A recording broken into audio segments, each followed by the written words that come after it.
আজকে অনেকদিন পরে আমাদের নতুন বাড়িতে আমরা চলে আসলাম। এটা আমরা ফেসবুকের টাকা দিয়েই করেছি। তো গাইস দেখা যাক আমরা কিভাবে আমাদের বাড়িটা ডিজাইন করেছি।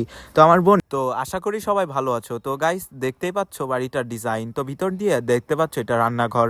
তো একটু আগে একটু রাস্তায় একটা ভটভটি গাড়ি এসেছিল, যার কারণে আমরা ভয়েস ঠিক মতো দিতে পারছিলাম না। তোমরাই তো জানো ঠকঠকি গাড়ি আসলে অনেক ভয়েস শব্দ হয়। জানি না ওই যে ডিজেল চালিত গাড়িকে তোমরা কি বলো। তো গাইস এই যে আরেকটা রুম তো দেখতে পাচ্ছ, এই রুমটা কীরকম হয়েছে তোমরা কমেন্টে অবশ্যই জানাবে। তো দেখতে পাচ্ছ সামনে আমরা আর একটা রুম দেখাচ্ছি। তো এখানে আমার বোন একটু নাচানাচি করতেছিল। তো নাচানাচি ঝাপাঝাপি করার পরে আর এক রুমে চলে আসলো। আমার বোন দেখা যাচ্ছে এখানে আর একটা রুমের ভিতরে ঢুকে গেছে। তো ঢুকে যাওয়ার পরে দেখা যাচ্ছে এখানে আর একটা ওয়াশরুম। তো গাইস এটাও কমন ওয়াশরুম না, এখানে মনে হচ্ছে এটা কুকুরের রুম, কিন্তু কুকুরের রুম নয়। তো গাইস এখানে দেখতে পাচ্ছ আর একটা কমন ওয়াশরুম। তো এটাতে তোমরা স্নান করতে পারবো, চাইলে হিসুও করতে পারবা। তো এখন চলো উপরে যাওয়া যাক। তো উপরে তোমরা কেউ শু পরে যাবা না, আমার বোন কিন্তু শু পরে যাচ্ছে।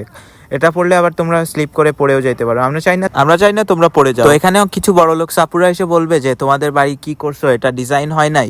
তো এগুলো না বলে নিজেদের চরকায় তেল দেওয়াই ভালো। আমার কাছে মনে হয় যে তাদের যোগ্যতা আছে, তারা নিজেরাই কিছু করতে পারে। অন্যদের নিয়ে সমালোচনা করে সময় নষ্ট না করাই ভালো। তো গাইস দেখতেই পাচ্ছ এটা হচ্ছে আমাদের বাড়ির ছাদ। তো আজকের মতো থ্যাংক ইউ, বাই।